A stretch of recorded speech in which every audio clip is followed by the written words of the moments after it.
Right, I want to make a quick little video about airbag light. So if you get one like that, it's just going to go away because I've already fixed mine. Right, you want to turn your car off. You don't need a scanner or anything. The under base seats, it's a bunch of plugs, and I believe it's this orange one here, is sometimes a bit loose. Right, like it appears it's in. Right, you just have to grab both sides and push it together.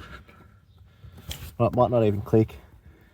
There's other ones there too, they may have something to do with it. Just make sure they're plugged in properly. If we jump around to the other side, we'll see the same. Mine was the passenger side. We sort of read that it's more often the passenger side than not. You can see though, like a similar situation here with plugs, so just make sure they're plugged in. Then turn the car on and it shows up for 3 seconds like it did before, and that's checking the system and it's fixed. No need to see Land Rover, no need for a computer, no need for a mechanic, just easy to do it yourself.